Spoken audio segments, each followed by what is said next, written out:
We're right outside the Oval Office in the Rose Garden, very special place. And it's an honor to once again address the Economic Club of New York, as well as the economic clubs of Chicago, Florida, Pittsburgh, Sheboygan, and Washington, D.C. I know so many people that are proud members, and they're great people. And it's a great honor to be with you, especially in this very strange kind of a year with what we have to do communication-wise. To be doing it, really, it's quite nice. It's a quite nice way to do it. The choice facing America is simple. It's the choice between historic prosperity under my pro-American policies or very crippling poverty and a steep depression under the radical left. And that's what you'll have, is a depression. I will deliver optimism, opportunity, and growth. They will deliver pessimism, stagnation, decline, and very high taxes. Simply put, it's a choice between a socialist nightmare and the American dream.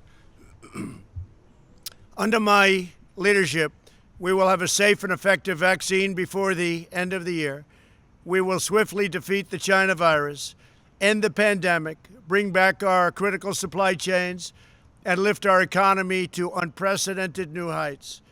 If the left gains power, they will shut down the economy, close our schools, delay the vaccine, prolong the pandemic, and impose the most extreme policies in the history of our country. Let's review the record.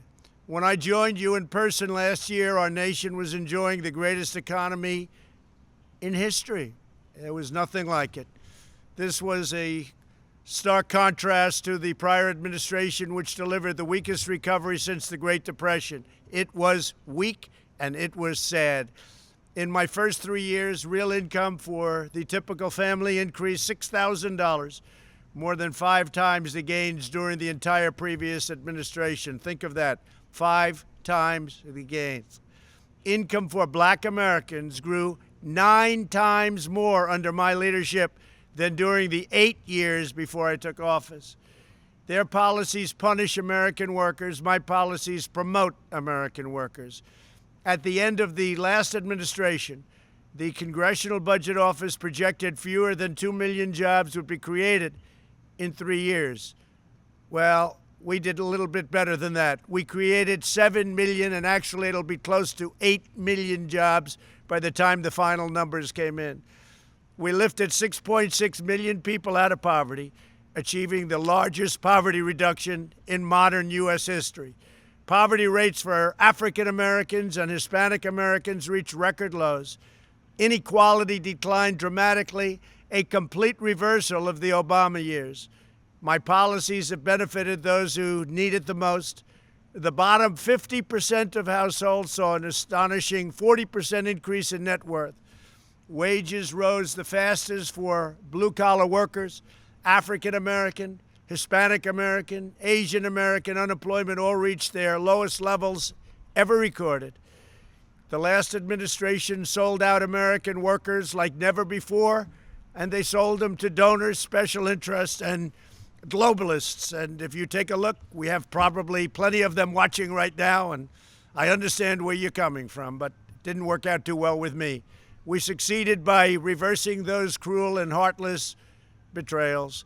Instead of rewarding companies for outsourcing jobs, I implemented massive tax cuts and regulation cuts to keep jobs, opportunity, and wealth in America. The tax cuts and the regulation cuts were the biggest ever recorded in the history of our country. Instead of waging war on the American energy, we unleashed American energy to make the United States the #1 producer of oil and natural gas on earth. Instead of corrupt and horrendous trade deals written by lobbyists and special interests, again, some of you, I negotiated pro-American trade deals based on the principles of fairness and reciprocity. Very important. I ended the NAFTA nightmare and signed the brand new U.S.-Mexico-Canada agreement into law. I've taken the toughest ever action against China's chronic trade abuses that we all know so well. I immediately canceled the last administration's job-killing Trans-Pacific Partnership, and I renegotiated the South Korea deal, which was a disaster. China unleashed the virus onto the world, and only a Trump administration will hold them accountable. And if this administration, if I don't get elected in a little while, 20 days, China will own the United States. I can tell you that. When the China virus arrived, we launched the largest mobilization since World War II. To defeat the virus, I'm breaking through every obstacle, cutting every piece of red tape, and moving heaven and earth. The FDA has been fantastic. They're approving things in 1 week that would have taken 2 years. I'm not interested in making friends in the corrupt media, and it is corrupt. My sole focus is protecting American lives and making lives good for American people.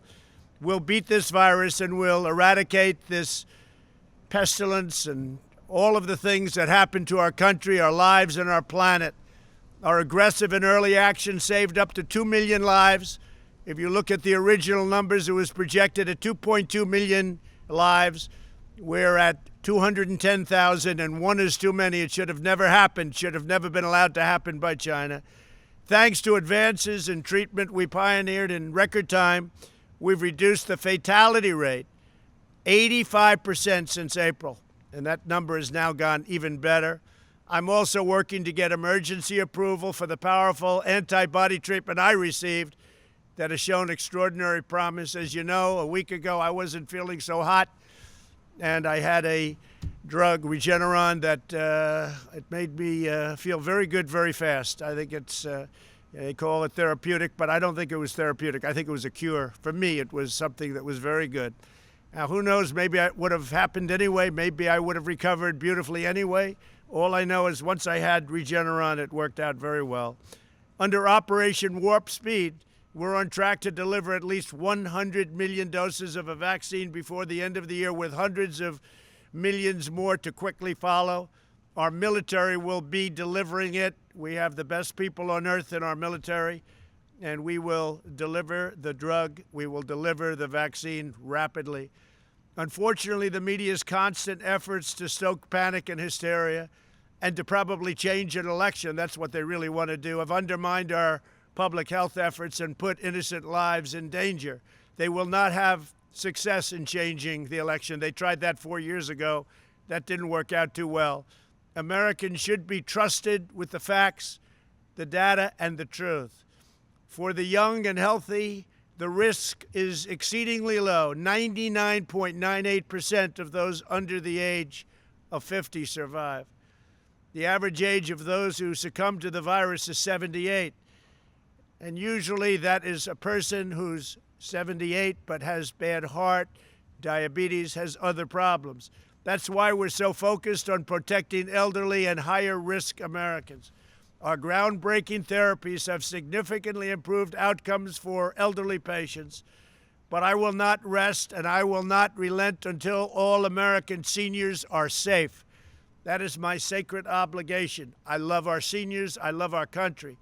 At the same time, we must allow lower-risk Americans to resume normal activity. The unscientific lockdowns pushed by left-wing politicians are needlessly destroying millions of lives. They decimate livelihoods and lead to suicide, drug overdose, depression, heart disease, delayed medical treatments, and reduced life expectancy. The cure cannot be worse than the problem itself. And that's what a lot of states run by Democrats have done to their people. And it's turning out very, very bad for them. These lives must be protected as well. The recent months, I have also acted swiftly to rescue the U.S. economy with an unprecedented $2.5 trillion in aid. We delivered over $160 million in relief payments for hardworking Americans. Through our Paycheck Protection Program that all of you are familiar with, my administration has approved over $650 billion in forgivable loans to more than 5.2 million small businesses. It's been a savior. This action has saved our supported 50 million jobs, and we think that number is going to be, when it's finally put down in actual fact, we think it's going to be even more than that. We increased unemployment benefits by $600. When Democrats failed to extend this assistance, I provided up to $400 a month in continued relief. I froze student loan payments, stopped evictions, suspended payroll taxes, and delivered $500 billion to save major U.S. employers, including airlines. As a result of these decisive actions, the U.S. has been both the smallest economic contraction it has seen. Think of that. With all that we've done and all the countries out there, some great and not so great, we've seen the smallest economic contraction and the fastest recovery of any major Western country. I hope people are taking note of that. And it's not even close. We've created a record 11.4 million American jobs since May. That's another record. Under the previous administration, it took 30 months to recover more than half the jobs lost in the crisis. We surpassed that milestone in fewer than 5 months. Just a few months ago, most experts were projecting unemployment well over 10% through the end of 2020. Instead, we've already cut unemployment below 8%, something that it took the last administration over 3 years to do. Jobs have been recovering 23 times faster than the Obama recovery. Remember that, 23 times faster. And I know these numbers must be true because they were given to me by the great Larry Kudlow, who's sitting on my left. Consumer spending is almost 10% higher today than before the pandemic, and automobile production has recovered 100%. Home sales are at their highest reading since December 2006, and home builder sentiment is the highest in recorded history. Think of that. The highest home builder sentiment in recorded history, and we're in a pandemic. And I will tell you, we're rounding that final turn. If the left gains power, the recovery will be terminated and the economy will be destroyed. They've told us their exact plans. Left-wing politicians have pledged a $4 trillion tax hike, which will destroy our country. And this will raise taxes on 80% of our taxpayers, cut the child tax credit in half, which is $1,000 per child, and punish working families. The highest business tax rate in the developed world would be created, sending millions and millions of jobs out of America into China and various other countries. They'll be thrilled if we do what Joe Biden wants to do, but it's not really him that wants to do it. It's other people that are at a much higher level than Joe. Re-entering the job-wrecking Paris Climate Accord, eliminating fossil fuels, shutting down fracking. All over the country, they want to shut down fracking. We are right now energy independent. They want to close up, shut down fracking. And enacting the ridiculous Green New Deal, which will cost $100 trillion, which is more money than this country can make in 100 years if everything went perfectly. Democrat lawmakers sponsored legislation that would outlaw the private health insurance plans for 180 million Americans. So you have these private plans that people love. They've negotiated, they've fought for, they went to different companies, all great companies. They have plans that they love, 180 million plans, 180 million people. And you know what happens to them? It's over. They take it away. The Democrat platform would suspend all immigration enforcement and give free health care and mass amnesty to illegal aliens. The problem is our country can't afford it. And as soon as you announce that, millions and millions of people, despite the wall, which is almost finished, and by the way, paid for by Mexico, despite all of these things that we've done, millions of people would flood into our country. This would obliterate Medicare and would totally demolish your Social Security. Democrats in Washington are also pushing a plan to abolish the suburbs by eliminating single-family zoning and linking federal highway grants to a federal takeover of local zoning. Your suburbs will be gone. The American dream will be gone. This plan will devastate the property values of millions of middle-class homeowners, including the majority of African American, Hispanic American, and Asian American households who live in the suburbs. The policies of the left would unleash a long-lasting economic catastrophe of unimaginable proportions. And I know I'm speaking to some Democrats, and some of you are friends of mine. You will see things happen that will not make you happy. I don't understand your thinking. I don't understand how you can be backing such policies, but you're wrong. I can only assume it's habit. You've been there for a long time, and it's habit, because they will destroy this country. Our country will go into a depression, the likes of which we have not seen since 1929, and maybe worse.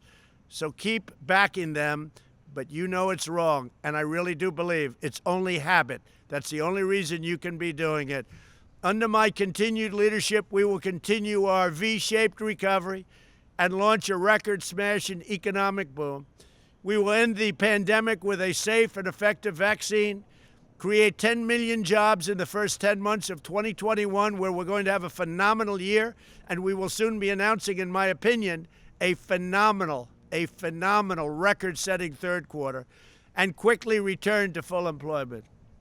I will implement a middle-class tax cut, reduce regulations that stifle small businesses, and we've already cut regulations more than any president in history.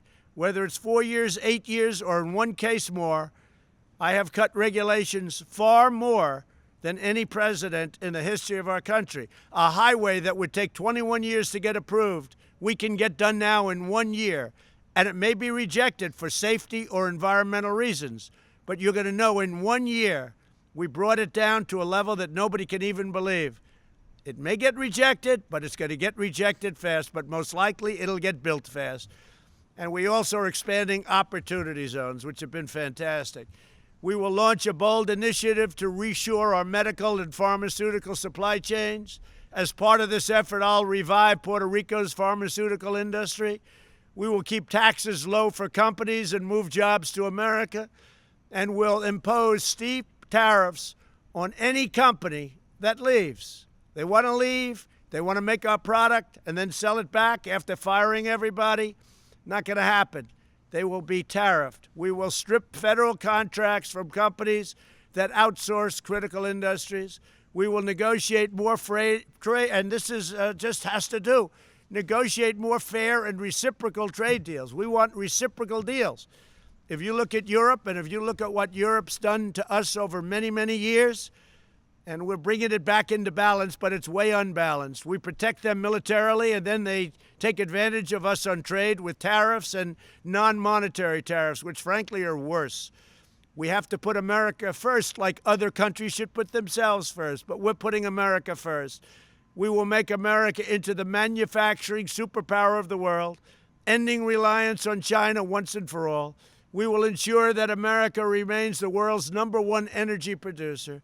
We will end surprise medical billing, require price transparency, which goes into effect already on January 1st, and further reduce the cost of prescription drugs. As you probably know, those of you that are in the drug industry, you're not a big fan of Donald Trump, I can tell you, but I instituted a favored nations clause. So if Germany or another nation is buying the drug for 1/20th of what we pay, and believe it or not, in some cases you have price discrepancies like that, we go to the lowest price anywhere in the world. We're the largest purchaser of drugs. We go to the lowest price. So if somebody's selling a pill for 10 cents and we're paying $2.50, we go to 10 cents. And the 10 cents will come up a little bit, but your drug prices will be reduced by 50, 60, 70, 80, 90%. That's the way it is. We will strongly protect Medicare, Social Security, and patients with pre-existing conditions. And as far as the middleman is concerned, the middleman is out.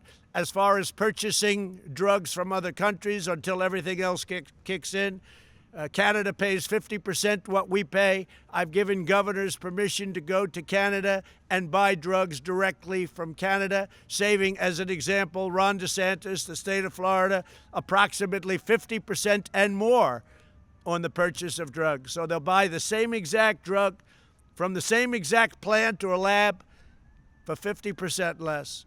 I've also outlined a new plan to provide historic prosperity, and this is really so important, to the black community known as the Platinum Plan, creating new wealth, new access to capital, and school choice as a civil right for every American family. We need school choice. The Democrats will never give you school choice. They will never give you charter schools that have worked so well. We're lifting up citizens of every race, color, religion, and creed. We're delivering a future of fairness, justice, and dignity for every community in our land. And we're defending our values, our principles, and our cherished way of life. And guided by these timeless convictions, we will make next year one of the single greatest years in the history of our country. It's an honor to be with you. I think I'll be with you next year again, but, we'll have to see, because if I don't win the election, you probably won't want me, and that's okay with me too. But I think we're going to have a tremendous success. We're having lines of people, 30, 40, 50,000 people lining up to see a speech with 1 day notice. And my opponent is getting 22 people with working very hard to get them. So I don't know. I mean, I think we're going to have a tremendous success. I hope so. But next year will be one of the greatest years in the history of our country. You're going to see growth like we haven't seen before. And it's an honor to be with you. God bless you all.